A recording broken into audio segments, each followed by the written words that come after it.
The mysteries and secrets I'm going to unveil in this video are a bit confusing. Not because they're complicated, but because I think they're just so obvious. And yet, I've seen nothing documented on this online at all, despite searching in multiple languages. In fact, the game almost tells you the answer to one of them. So what exactly is going on with the mysteries of the Battle Arcade?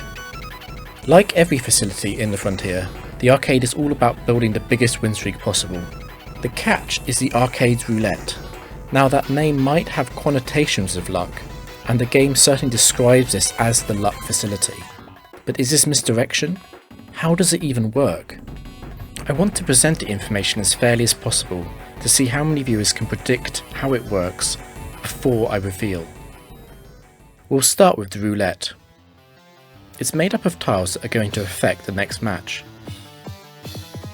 The player is able to stop the roulette by hitting a button. So let's go over the tiles and what they do. First up are the blue tiles. These only affect your team. There's the HP reduction tile, which lowers your team's health by 20%. The level up tile, which raises your team by 3 levels. The berry tile gives all your Pokemon the same berry. The item tile gives all your Pokemon items for the entire round. Then there are the status tiles. The freeze and sleep tiles will put one of your Pokemon to sleep or under freeze. The poison, burn and paralysis tiles will affect the entire team. I will make a general comment then that blue tiles are generally quite bad for you on average. Next up are the red tiles. Now these are very simple. They're the blue tiles but in reverse. They only affect the opponent's team. And so naturally, the red tiles are pretty good for you on average. The rest of the tiles are all grey, but I'm going to split them into 2 categories. First up are the field tiles, which affect the entire battle. Sun, rain, sandstorm and hail do exactly what you expect. They create permanent weather for the whole battle. Fog may be a new one to you, as it was discontinued and barely used in Generation 4. It reduces accuracy of all moves by 40%. Trick Room is the final field tile. This creates a 5-turn Trick Room for the battle. Now field may sound like it's okay, but it's actually slightly bad on average. This is because Fog and Trick Room are bad news for any kind of typical long win streak team. Now the final category are the special tiles, and this is where things get quite weird. First are the battle points and no effect tiles, and these all do nothing in battle. Now Team Swap is an insane tile that completely swaps both teams, and you will have to play with your opponent's team for that battle. Roulette Speed Up and Roulette Speed Down are meta tiles that affect the roulette speed for the remaining games that round. Random Roulette only applies to the next battle and completely randomizes how the roulette moves. And Pass is the best tile for the player, as you automatically skip the next battle. So, to summarise, blue bad, red good, grey weird. Now let me show you footage of 4 rounds played independently from each other. Here is the roulette board for game 1. Do you notice anything? I then want you to look at some footage as they go into battle 2. And how about battle 4? This is your final chance to possibly figure something out without any huge clues. As a final hint, there is an inconspicuous NPC in the arcade who wonders if the board is somehow alive. Now until a few weeks ago it was completely unknown how the game generated its boards. I can only assume that everyone just guessed it was random. But the NPC is right, kind of. The game actually has a memory of how well you've played so far this round. You see, at the start of every round, the player gets set to 0 points, and the first roulette board is almost always horribly difficult and stacked against a player. But depending on how well you win, and this means how few Pokemon faint, how many turns you take to win and so on, the game will give you a hidden score. Each win you get during that round will add to this score. The game then looks up this score to determine how hard or easy to make the roulette board for you. It's never going to be completely stacked in your favour, but it definitely does get more fair.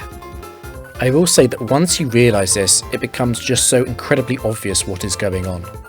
Maybe a few people did once figure this out, but I've never seen a single soul mention it in any kind of thread, discussion, video, Discord or anything. And I also want to say that it is incredibly cool.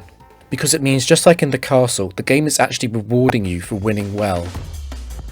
Now that's just one mystery of the roulette. The next one is, how does roulette timing and stopping actually work? Unlike last time, the NPC's comments here are actually very misleading. How much skill is there in timing the roulette? Let's start with the basics. First, the roulette start position is completely random. At the start of a win streak, the roulette moves incredibly slowly. It's trivial to get exactly what you want from it. This speed then upgrades to a faster setting after getting 28 wins, and then upgrades again after getting 49 wins in a row. The fastest speed possible is one speed upgrade above this 49 default speed. The way the speed actually works is defined by how many frames the cursor stops on each tile. Gen 4 runs at 30 frames per second. The fastest speed in the roulette is then 1 frame per tile, or in other words, you have around 33 milliseconds to stop it. But the default speed for battles 49+ is 2 frames per tile, or 67 milliseconds to stop the roulette. This is the most important speed for teams going for high win streaks. There is a skill in not only being able to time the roulette well, but adjusting your strategy on what you want to try and time it for based on how good you know you are. This means that if you aren't confident in perfectly hitting a tile, you can instead look for groups of tiles which are all okay for your team, and aim for those instead to give you a bigger window. There's still a lot of skill and time pressure under this though, as you can't just wait forever. The roulette does automatically stop. Now, a few viewers might already know where I'm going with this, and credit to Squilliams, who is, as far as I can tell, the first person to ever really figure this out. You see, the roulette always stops after 30 seconds, and this is a massive deal, but it may not be immediately obvious why. Think back to when I talked about frames a bit earlier. 30 seconds is 900 frames. If the roulette is 16 tiles long and takes 2 frames per tile, then on the default speed at 49 battles plus, that's 28 full rotations plus 4 frames left over, or 2 tiles left over. So what does this mean? It means the roulette will automatically stop 2 tiles after whatever its starting point is. In fact, we can repeat this calculation for all speeds shown in the table now. This gives the player a massive advantage and a massive choice to make. You can either choose to try and stop the roulette yourself, or you can take the devil you know and go for the guaranteed stop after 30 seconds.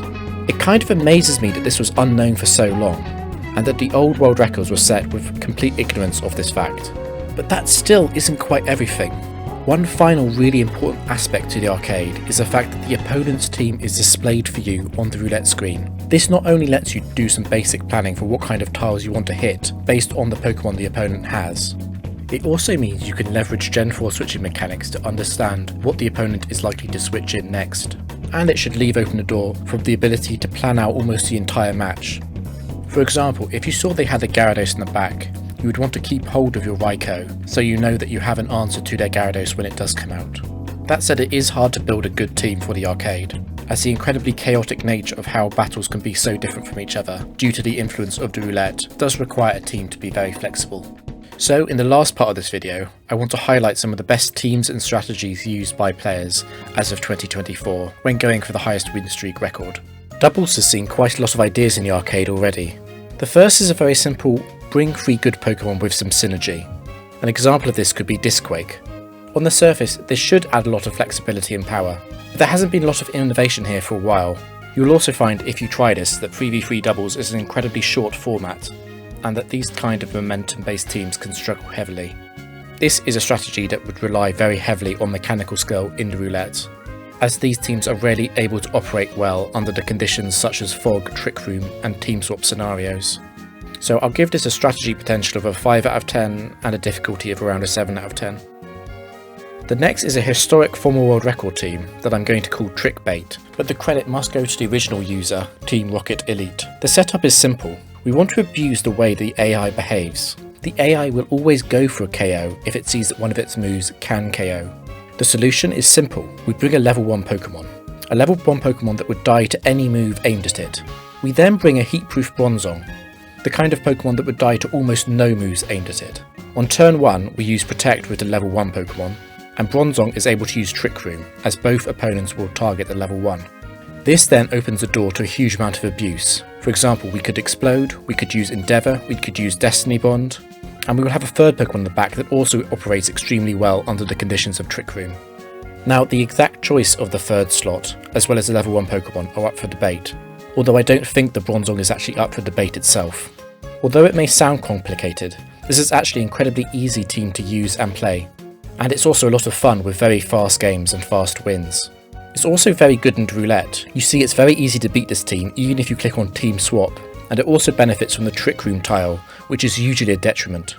I would give this a strategy potential of an 8 out of 10 and a difficulty of a 4 out of 10. Next up is a strategy I came up with about a month ago, which I'm going to call the Invisible Mon. The idea stems from this. It's true that a level 1 Pokemon does get killed by almost any attack, but can we raise this minimum level? Can we go a lot higher than level 1? If we could raise a level, it could provide a lot of advantages, the biggest one being that we don't ever really want to click Trick Room, as Trick Room has -7 priority and leaves Bronzong very vulnerable. The end result? A level 32 Ninjask. Level 32 is a very intentional level. It's frail enough to die to almost everything, but fast enough to outspeed the entire frontier after a single D boost. A lot like in Trick Bait, we start off with a Protect, but then Ninjask is critically able to use either Dig and become invincible for a turn, or use Substitute, and then if its partner can KO at least one of the opponents, Ninjask will stay alive. This partner takes the role of the Invisible Mon. I've used Metagross in these clips, but a much more promising candidate is actually Snorlax. There's also some promise in taking a much faster Pokemon like a Zelf. The third member of the team is also up for debate. In fact, Ninjask itself could also be replaced by a level 46 Yanma. There are pros and cons to each. This is a much harder team to play, but the potential is also very high. I'm going to give this a strategy potential of an 8 out of 10 and a difficulty of an 8 out of 10. The final strategy is what I used to get the world record earlier this week. I'm going to call it Toolkit. The idea here stemmed from what I noticed were by far the best Pokemon and moves to take into the Doubles factory in both Emerald and Platinum. I then intentionally try and cram as much of these moves as possible onto a single team, while avoiding any obvious weaknesses to certain Pokemon. Fake Out free protects a huge range of switch ideas and damage traps, alongside Icy Wind speed control and a very intentional choice of EVs on both Heatran and Ludicolo, and a primary game plan revolving around the move Explosion. Honestly, this team is still pretty undercooked and in version 1, but the potential is massive, and it's proven itself already by getting the world record on its first real version. It's also horrendously difficult to play though, and deep knowledge of how the AI operates and set knowledge is absolutely necessary, as well as the vision in Doubles to see various more complicated lines involving multiple switches. I'm going to give this a strategy potential of a 9 out of 10 and difficulty of a 10 out of 10. I can't really conceive of a team being more difficult to play than this. It seems likely that a lot of other potential strategies could prove themselves with huge win streaks in Doubles. Rain teams are definitely something that's been underexplored so far, as could teams that are more all-in on the idea of Explosion. Hybrid ideas can also work, for example, the Invisible Mon on Rain teams. I look forward to what is yet to come in arcade Doubles, even if it means I lose my record. Now Singles is a bit more undercooked than Doubles is. There are two main strategy ideas. The first is once again, bring 3 good Pokemon. But unlike in Doubles, this is a top contender. There is no other facility in any frontier where this kind of basic team composition is so relatively strong compared to other strategies, but it does work here. And there are a few very simple standouts. Natural Cure to counter the blue status tiles is a big one, as well as special attackers in general being much better than physical because of the dangers of the Burm tile.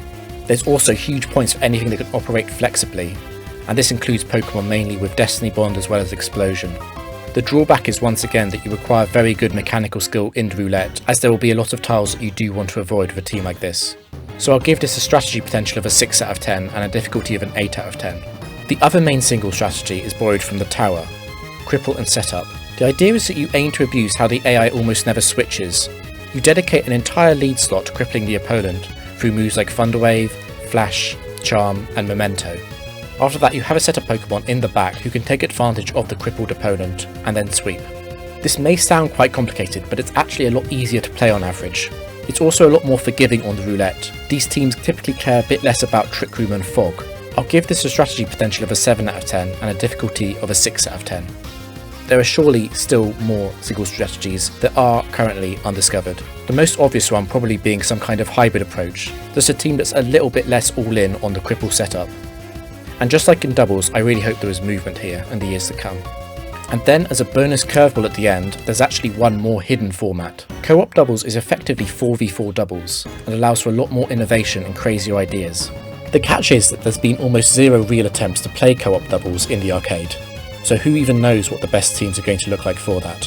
I'm pretty sure the arcade is the only example in all of Pokemon where this kind of mechanical skill matters, and it's very interesting to see it alongside a very strategically heavy metagame. I must say that the more I learn and the more I play the Gen 4 Frontier, the more impressed I am at how well built it is by Game Freak. I think it's a dramatic improvement on the Generation 3 Frontier, and I also think it's only a matter of time before some bigger content creators discover it and discover just how deep the strategy can go. I'm going to leave you with one last funny clip from my world record streak. So I'll do this in case of Aquatail, Brine, so on.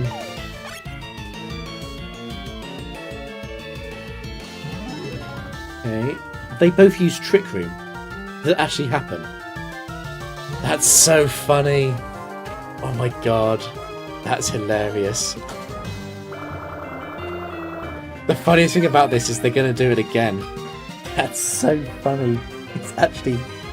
I've never seen that before. That's so funny.